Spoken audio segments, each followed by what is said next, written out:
শিক্ষাক্ষেত্রম চ্যানেলে তোমাদের সবাইকে স্বাগত জানাচ্ছি। আজকে আমি তোমাদেরকে কারক ও বিভক্তি যে হয় সেই কারক ও বিভক্তিটা পড়াবো। কি করে কারক শব্দ থেকে কি করে যে সংস্কৃত তোমরা কারক কিভাবে শিখবে, কিভাবে কি করবে, সবটাই আজকে আমি তোমাদেরকে এভাবে শিখিয়ে দেব। তো তোমরা কেউ ভিডিওটা স্কিপ করো না, ভিডিওটা শেষ পর্যন্ত দেখতে থাকো। কিন্তু সংস্কৃতে কারক এবং বিভক্তি দুটো কিন্তু আলাদা হয়। বিভক্তির আবার 7টা ভাগ আছে, সব আমি তোমাদেরকে পর করে দেখাবো। তো তোমরা কেউ ভিডিওটা স্কিপ করো না, ভিডিওটা সবাই দেখতে থাকো। তো প্রথমে শুরু করছি কারক। কারক তোমাদের সুবিধার্থে আমি ফার্স্টে লিখে রেখেছি। কারক সমান সমান হচ্ছে ক্রি যুক্ত অক, নক বা অক। ক্রি শব্দ, ক্রিটা হচ্ছে ধাতু, তাহলে ক্রিটা কি? ক্রিটা হচ্ছে ধাতু। এই ক্রি শব্দ যে ক্রিটা যে ধাতুটা, এই ধাতুর অর্থ হচ্ছে করা। তাহলে ক্রি ধাতুর অর্থ হচ্ছে করা। এই করা ধাতুর সঙ্গে নক বা অক যুক্ত হয়ে এই কারক শব্দটা উৎপন্ন হয়েছে। এরপরে আমি তোমাদেরকে বলি যে সংস্কৃত কারকের সংজ্ঞা কি। সংস্কৃততে কারকের সংজ্ঞাটা কি সেটা আমি তোমাদেরকে এবার বলবো। সংস্কৃততে কারকের সংজ্ঞা হচ্ছে ক্রিয়ান্বয়ী কারক। এবারে তোমাদেরকে এই যে ক্রিয়ান্বয়ী পদটা আছে, এটা আমি তোমাদেরকে ভেঙে দেখাচ্ছি। ক্রিয়ান্বয়ী শব্দের অর্থ কি? ক্রিয়া যোগ অন্বয়ী।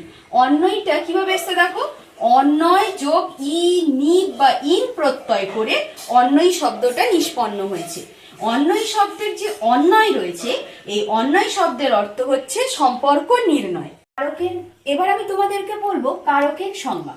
কারকের সংজ্ঞাটা দেখো তোমাদের সুবিধার্থে আমি লিখে দিয়েছি।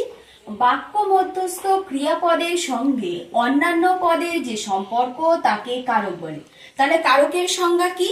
বাক্য মধ্যস্থ ক্রিয়াপদের সঙ্গে অন্যান্য পদের যে সম্পর্ক। একটা বাক্য যেমন দশরথ কর্তৃক রামচন্দ্র বনে গিয়েছিল, যদি এরকমটা হয় তাহলে দশরথ একটা শব্দ, রামচন্দ্র একটা শব্দ। সেরকম বাক্য মধ্যস্থ ক্রিয়াপদে কোথায় গেছিল না, বনে গিয়েছিল। গিয়েছিলটা তাহলে আমাদের ক্রিয়াপদ হচ্ছে। বাক্য মধ্যস্থ ক্রিয়াপদের সঙ্গে ওই যে অন্যান্য পদের যে সম্পর্ক তাকে কারক বলে। আচ্ছা, আমি এখানে একবার তোমাদেরকে লিখে দিই। তাহলে দশরথ কর্তৃক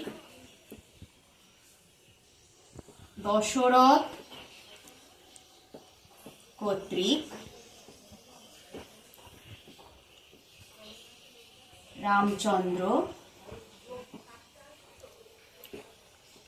বনে গিয়েছিল।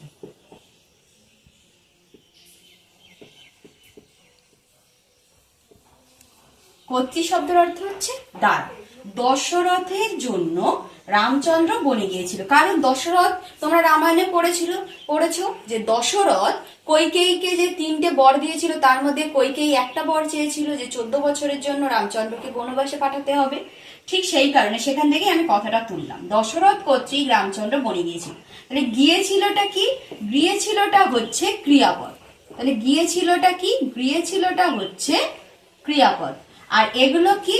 এগুলো বাক্য মধ্যস্থিত অন্যান্য পদ। দশরথ একটা পদ, কর্তৃক একটা পদ, রামচন্দ্র একটা পদ, বনে একটা পদ। তাই বলছি বাক্য মধ্যস্থ ক্রিয়াপদের সঙ্গে অন্যান্য পদের যে সম্পর্ক তাকে আমরা কি বলছি? তাকে আমরা কারক বলবো। এক কথায় ক্রিয়াপদের সঙ্গে সরাসরি সম্পর্কযুক্ত পদকে কারক বলে। তাহলে এক কথায় যদি কেউ কারকের সংজ্ঞা দিতে চাই তাহলে তারা কি বলবো?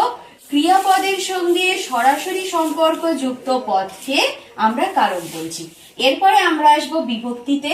কারণ এতক্ষণ আমরা কারক সম্বন্ধে জেনে ফেললাম, এইবার আমরা জানবো যে বিভক্তিটা কি। আমি তোমাদের বিভক্তিটার যে 7টা শ্রেণীবিভাগ সেটা আমি তোমরা দেখো। বিভক্তি, এতক্ষণ আমরা কারক কি, কারকের কিভাবে কারককে আমরা ভাঙছিলাম, কারকের যে কোন ধাতু, কারক কি, সেগুলো আমি তোমাদেরকে বলে দিয়েছি।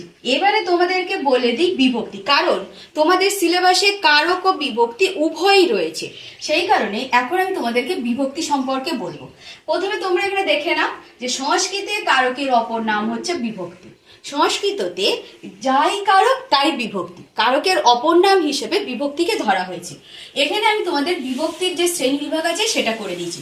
এক পাশে বিভক্তিগুলো লিখেছি, এক পাশে কারকগুলো লিখেছি। আমাদের মোট 7টি বিভক্তি। তাহলে আমাদের বিভক্তির সংখ্যা কয়টি? 7টি। দেখো আমি প্রথমে দিয়ে দিচ্ছি প্রথমা বিভক্তি, দ্বিতীয়া বিভক্তি, তৃতীয়া বিভক্তি, চতুর্থী, পঞ্চমী, ষষ্ঠী বিভক্তি এবং সপ্তমী বিভক্তি। একটা জিনিস দেখো, এই প্রথম বিভক্তির থেকে অ্যারো করে এবারে আমি যে কারকের সোজা সোজা যে বিভক্তি যে কারকের তার সোজা সোজা সেটা লিখেছি। যেমন দেখো, প্রথমা বিভক্তি তার কারক কি? কর্তৃকারক। যখন কর্তৃকারক থাকবে অবশ্যই সেখানে প্রথমা বিভক্তি হবে। কর্তৃকারক থাকা মানেই হচ্ছে প্রথমা বিভক্তি। এরপরে আসছে দ্বিতীয়া বিভক্তি। দ্বিতীয় বিভক্তি কি? কর্মকারক। যদি তোমাদের দ্বিতীয় বিভক্তি থাকে চোখ বন্ধ করে কর্মকারক লিখবে, আর যদি বলে যে এটা কর্মকারকের কোন বিভক্তি, চোখ বন্ধ করে দ্বিতীয় বিভক্তি হবে। এরপরে আসছে তৃতীয়া বিভক্তি। তৃতীয়া বিভক্তি কোন কারককে সূচিত করে? না করণ কারককে। করণ কারক থাকা মানেই সেটা তৃতীয় বিভক্তি হবে। এরপরে আসছে চতুর্থী বিভক্তি। চতুর্থী বিভক্তিকে কি বলা হয়? সম্প্রদান কারক। সম্প্রদান কারককে কি বলা হচ্ছে? চতুর্থী বিভক্তি। এরপরে আসছে পঞ্চমী বিভক্তি, একে কি বলা হচ্ছে? অপাদান কারক। অপাদান কারক থাকা মানে সেটা হচ্ছে পঞ্চমী বিভক্তি হবে। এরপর আসছে ষষ্ঠী বিভক্তি, যাকে সম্বন্ধ পদ বা কারক দুটোই বলা যেতে পারে। সম্বন্ধ পদও বলতে পারি, সম্বন্ধ কারকও বলতে পারি। এরপরে আসছে সপ্তমী বিভক্তি, যেটা সর্বশেষ বিভক্তি, এটা হচ্ছে অধিকরণ কারক। সপ্তমী বিভক্তি থাকলেই তোমাদেরকে সেখানে অবশ্যই অধিকরণ কারক লিখতে হবে। তো এই হচ্ছে তোমাদের বিভক্তির একদম পুরো ছক আমি দিয়ে দিয়েছি। তোমাদের পাঠ্য বিষয় হচ্ছে কর্তৃকারক, কর্মকারক আর করণকারক। তো নেক্সট দিন আমি তোমাদের এই যে কর্তৃকারক কিভাবে বুঝবে, কিভাবে চিনবে, কোনগুলো কর্তৃকারক, কিভাবে কর্তৃকারক করা হয়, কিভাবে প্রথম বিভক্তি চিনবে, ডিটেলসে সুন্দর সহজ সরল ভাষায় বুঝিয়ে দেব। তো তোমরা পরের দিন ভিডিওটা অবশ্যই দেখো। তো আজকের ভিডিওটা এই পর্যন্ত। যদি তোমাদের ভিডিওটা ভালো লেগে থাকে তাহলে অবশ্যই একটা লাইক করে দেবে এবং অবশ্যই চ্যানেলটিকে সাবস্ক্রাইব করে রাখবে, কারণ পরের দিন তোমাদের নেক্সট পার্টে কর্তৃকারক কাকে বলে এটা আসবে।